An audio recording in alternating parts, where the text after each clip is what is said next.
களக்காடு முண்டதுறை புலிகள் காப்பகத்தில் அமைந்துள்ள மாஞ்சலை தோட்ட பகுதியானது தமிழ்நாடு அரசு பாம்பே பர்மா ட்ரேடிங் கார்ப்பரேஷன் நிறுவனத்திற்கு குத்தகை விடப்பட்ட பகுதியாகும். குத்தகை காலம் முடிவடையும் நிலையில் அங்கு பணி செய்யும் தொழிலாளர்கள் மறுவாழ்வு உதவிகள் குறித்து கோரிக்கைகள் உள்ளன. இது குறித்த வழக்கு மாண்புமை சென்னை உயர்நீதிமன்ற மதுரை கிளையில் நிலுவையில் உள்ளது. உயர்நீதிமன்ற வழிகாட்டுதலின் பேரில் அரசு நடவடிக்கைகள் மேற்கொள்ளும் என்பதை இந்த நேரத்தில் தெரிவித்துக் கொள்கிறேன். அதே பகுதியில் நம்பி கோயில் இருக்கு, பல நூறு ஆண்டுக்கு முன்னால உள்ளது. ஆமாங்க, அதுல திருமலை நம்பி கோயில். திருமலை நம்பி கோயில் ஜீப்ல பக்தர்கள் கொஞ்சம் வயதானவங்களை கூட்டிட்டு போவாங்க. அது ரெகுலரா நடந்துகிட்டு இருந்தது. ஆமாங்க, அன்னதானமும் வழங்குவாங்க.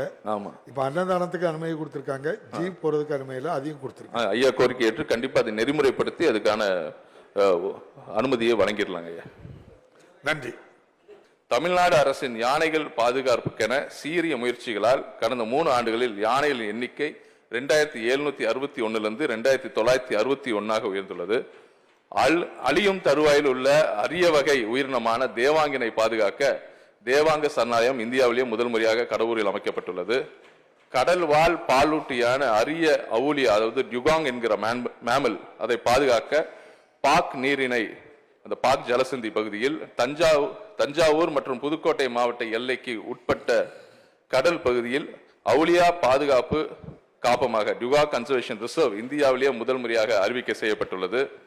மன்னார் வளைகுடா, கல்ஃப் ஆஃப் மன்னார் மற்றும் பாக் நீரிணை பகுதியில் கடல் வளங்களை பாதுகாக்க உயர்திறன் கடல் வள பாதுகாப்பு படை, அதாவது மெரைன் எலர்ட் போர்ஸ், இந்தியாவிலேயே முதல் முறையாக ராமநாதபுரத்தில் அமைக்கப்பட்டுள்ளது. முதலமைச்சர் அவர்களின் சீரிய செயல் ஊக்கத்தால் 15 ராம்சார் தலங்கள் புதிதாக அறிவிக்கப்பட்டு இந்திய அளவில் ஈர நிலங்கள் பாதுகாப்பில் முதல் மாநிலமாக தமிழ்நாடு திகழ்கிறது. தமிழ்நாட்டில் நிகழும் வன குற்றங்கள் விரைந்து கண்டுபிடித்து நடவடிக்கை எடுக்க வன உயிரின குற்ற தடுப்பு சிறப்பு படை, Tamil Nadu wild life crime control bureau உருவாக்கப்பட்டுள்ளது. தமிழ்நாட்டின் மாநில விலங்கினை நீலகிரி வரையாட்டினை பாதுகாக்க நமது முதலமைச்சர் அவர்களின் அறிவுரையின் பேரில் ரூபாய் 25.14 கோடியில் நீலகிரி வரையாடு திட்டம் செயல்படுத்தப்பட்டதோடு அக்டோபர் 7ஆம் தேதியை நீலகிரி வரையாடு தினமாக இந்தியாவில் முதல் முறையாக அறிவிக்கப்பட்டது. மேற்கூறிய வனத்துறை திட்டங்கள் யாவும் தமிழ்நாட்டின் தரத்தினை இந்திய அளவில் முதன்மைப்படுத்தி உள்ளது என்பதை மிக பெருமையுடன் பதிவு செய்கிறேன். செய்திகளை உடனுக்குடனும் துல்லியமாகவும் தெரிந்து கொள்ள சப்ஸ்கிரைப் பண்ணுங்க.